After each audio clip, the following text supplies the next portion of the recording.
जय श्री कृष्ण। देखिए, बात करते हैं 17 अगस्त से 23 अगस्त में बड़े इंपॉर्टेंट फीचर्स हैं जो पिछले वीक में आपके स्ट्रेसेस रहे, थोड़े दर्द वगैरह की तकलीफें रही, इंजरीज हुई होंगी, बहुत प्रेशर रहा होगा। एक आम से एक वायरल फीवर भी हमने देखा, मतलब काफ़ी लोगों को परेशान भी रहे। लेकिन अब 17 अगस्त के बाद से 23 अगस्त के बीच के पीरियड में धीरे धीरे स्टार्स रिलीज हो रहे हैं। रिलीज मतलब जो प्रेशर है वो रिलीज हो रहा है, तो आप देखेंगे 23 अगस्त तक पहुंचते पहुंचते बहुत रिलीफ मिल जाएगा। सबसे पहले मेष राशि की बात करें तो सबसे इंपॉर्टेंट फीचर जो है इस वीक के अंदर सूर्य का बदलना है। सूर्य 17 तारीख को सुबह 8 बजे सिंह राशि में आ रहे हैं कर्क से। अभी तक जो कॉम्बिनेशन गुरु बुध और सूर्य का चल रहा था, ये दोनों ही ग्रह बदल रहे हैं इस वीक के अंदर। बुध भी बदल रहे हैं, बुध बदलेंगे 22 तारीख को, और सूर्य बदल रहे हैं 17 तारीख को। तो ये जो एक कॉर्पोरेट और गवर्नमेंट सेक्टर का कॉम्बिनेशन चल रहा था गुरु सूर्य का काफ़ी समय से, पिछले कभी करीब 1 महीने से चल रहा था, वो अब खत्म हो जाएगा, सूर्य उससे बाहर आ जाएंगे। ऐसा नहीं कि गवर्नमेंट कॉर्पोरेट सेक्टर लोगों को कुछ फ़ायदा नुकसान होगा, ऐसा कुछ नहीं है, लेकिन ये चीज़ें लाइफ में जैसे इंपॉर्टेंट हो जाती हैं। गवर्नमेंट के एक्टिविटीज़ बढ़ गई, कॉर्पोरेट के मेजर डिसीजंस बढ़ गए, आपका उनके साथ कोई इंट्रैक्शन है, मीटिंग्स हैं, वो थोड़ा सा इंपॉर्टेंट हो गई, इस तरह की चीज़ें हुआ करती हैं। अब सबसे इंपॉर्टेंट फीचर क्या, मेष लग्न और मेष राशि। सबसे बड़ी चीज़ तो क्या है कि 18 से 23 तारीख आप नोट कर लें, मंगल जो होंगे वो उच्च नवांश में रहेंगे, तो आपकी पोजीशन स्ट्रांग रहेगी, मजबूत रहेगी। तो 17 के बाद 18 तारीख को रात को 12:15 बजे से लेकर के और 23 तारीख को सुबह 3 बजे तक मंगल उच्च नवांश में, तो मेष और वृश्चिक दोनों राशियां स्ट्रांग हैं, मंगल अच्छी पोजीशन पे रहेंगे। इसके बाद में अब आगे बात करना शुरू करें तो इसमें क्या है कि मंगल और केतु, इन दो ग्रहों की वजह से ये कॉम्बिनेशन फ्रीज हो गया है थोड़ा सा। ये फ्रीज होने से गुरु भी फ्रीज हो गए, 12th लॉर्ड हो गए, भाग्य के कारक हो गए, जैसे चीजें अटक रही हैं, कुछ हो नहीं रही हैं, मूवमेंट नहीं हो रहे हैं। बुध अटक गए तो बुध आपके हेल्थ के कारक हो गए, थोड़ा पेट वेट की तकलीफ, कमर की दर्द होना, वायरल फीवर होना, क्योंकि बुध, ये गुरु पुष्य नक्षत्र में, बुध अश्लेषा में और सूर्य भी अश्लेषा में, ये जो कॉम्बिनेशन है ये बड़ा सीज्ड कॉम्बिनेशन है। तो मेष राशि और मेष लग्न वालों के लिए खास तौर पे कंधे से कमर के बीच में तकलीफ दिखाई दे रही है।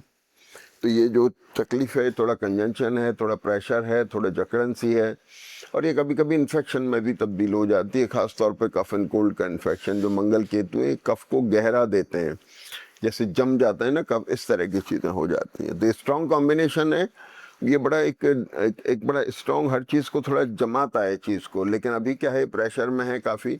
वीकेंड के अंदर मंगल तेज गति से जाएंगे, केतु धीरे धीरे चलेंगे, तो मंगल बाहर आ जाएंगे, तो प्रेशर थोड़ा रिलीज हो रहा है। तो पिछले जो 1 वीक से चल रहा था, अब प्रेशर रिलीज हो जाएगा। अब सबसे पहले बात करें तो भाई चंद्रमा कन्या राशि में है। चंद्रमा कन्या राशि में है तो चंद्र और शुक्र दोनों जब तक कन्या राशि में, तब तक डिसएग्रीमेंट की पोजीशन बन रही है, खास तौर पे अपने स्पाउस के साथ में। स्पाउस की हेल्थ ठीक नहीं है, मैरिटल और बिजनेस रिलेशनशिप को लेके चिंता है। तो 17 तारीख तक, जब तक कि चंद्रमा जो है 17 तारीख को शाम को 4:30 बजे तक चंद्रमा जो है ये आपके रहेंगे कन्या राशि में, तब तक ये चिंता बनाए रखेंगे। अगली बात देखिए कि शनि के साथ दृष्टि बन रही है, तो मैरिटल और बिजनेस रिलेशनशिप, फाइनेंस का पार्ट, ये सब रिडिफाइनिंग मोड में आ गए। खास तौर पे अपने प्रोफेशन को लेकर के बड़ा रिडिफाइनमेंट है, सोच विचार चल रहा है। पेरेंट्स की हेल्थ का थोड़ा ध्यान रखने की जरूरत है, किसी एक की तबीयत थोड़ी सी गड़बड़ हो सकती है, या डिसएग्रीमेंट्स से बचें। डिसएग्रीमेंट का कॉम्बिनेशन है जो कंफ्यूज करके गलत डिसीजन भी कभी कभी करा देता है। खास तौर पे मैरिटल पार्ट के ऊपर जो बच्चे डिसीजन लेने की तरफ हैं वो लोग थोड़ा ध्यान रखें। और ये कॉम्बिनेशन फ्रीज है, कमर में कंधे में कुछ तकलीफ भी हो सकती है, छोटा मोटा दर्द भी हो सकता है। इसके बाद चंद्रमा 17 तारीख को कन्या राशि में वर्गोत्तम में है, सुबह 10 बजे से शाम को 4:30 बजे तक करीब, और फिर तुला राशि में आ जाएंगे। तुला राशि में भी चंद्रमा वर्गोत्तम में है।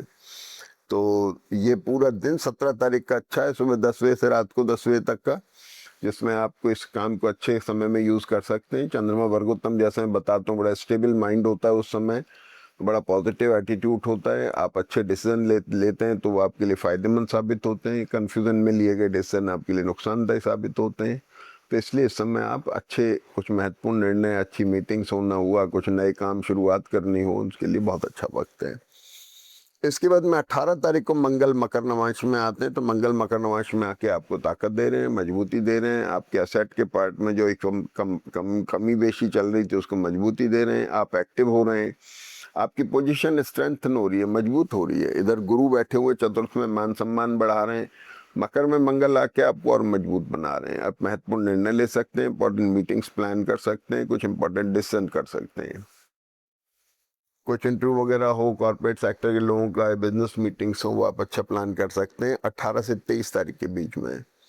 अब देखिए गुरु यहाँ पुष्य नक्षत्र में है, पुष्य नक्षत्र का गुरु बड़ा एक्सप्लोरिंग है, मतलब उठाव देता है, अपलिफ्टमेंट देता है, चीज़ों को बढ़ा रहा है। तो गुरु की दृष्टि अष्टम पे थी तो मैं आपके एसेट को लेकर के, 10th पर थी तो आपके प्रोफेशन को लेकर, चाहे बिजनेस हो चाहे नौकरी हो, और 12th हाउस के ऊपर जो शनि की दृष्टि है, शनि आपके प्रोफेशनल पार्ट को एक्सप्लोर कर रहा था, बढ़ा रहा था, अपलिफ्ट कर रहा था, बड़े लोगों से मीटिंग्स होना, बड़े लोगों से टाई अप्स होना बिजनेस के, इस तरह की चीज़ें चल रही। अब गुरु जो है यहाँ पर 19 तारीख को अश्लेषा नक्षत्र में आ रहे हैं, पुष्य नक्षत्र छोड़ रहे हैं, तो अश्लेषा नक्षत्र में आने की वजह से तीनों ग्रह बुध के नक्षत्र में हो गए, तीनों ग्रह बुध के नक्षत्र में हो गए। तो बुध यहाँ पर ये मंगल और केतु का थोड़ा कंजंक्शन चल रहा है, लेकिन गुरु की दृष्टि शनि के ऊपर लगातार है, शनि भी रेवती नक्षत्र में चल रहे हैं, तो इसलिए बुध का काम इम्पोर्टेंट हो गया।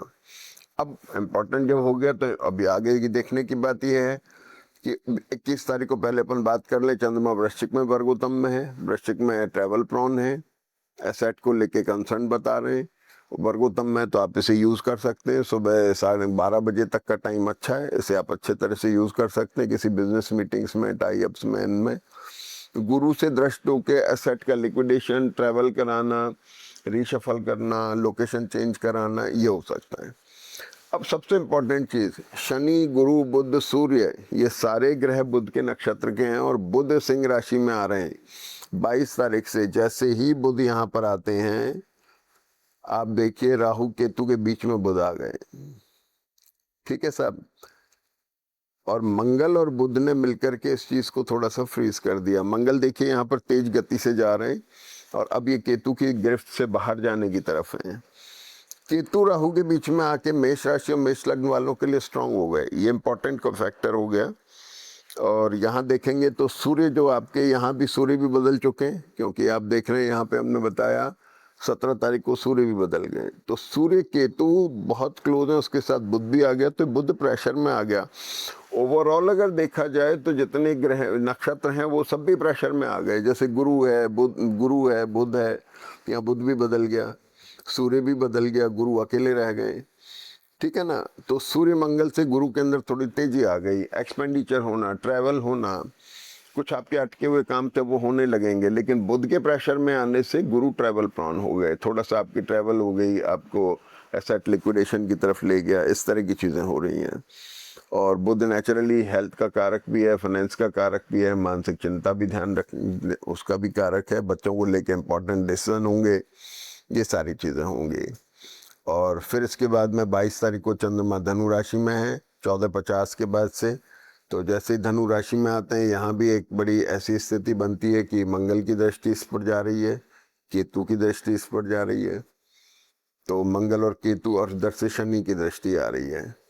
तो मोटी बात क्या हुई कि शनि मंगल और केतु इसको स्ट्रांग बना रहे हैं। विदेश में रहने वाले लोग, विदेश से संबंधित काम करने वालों के लिए इम्पोर्टेंट टाइम है। और वैसे ठीक है, हल्के, अब क्या है कि जब ज़्यादा लगातार स्ट्रेस और ऐसी चीज़ें बनती हैं, ग्रह बदल, तो अब एक्टिविटी बढ़ रही है, बेसिकली देखा जाए तो एक्टिव हो रहे हैं चार्ट आपका। तो लेकिन डिसीजन लेने में थोड़ा सा ध्यान रखें, केयरफुल रहें, स्वास्थ्य का ध्यान रखें। जय श्री कृष्ण।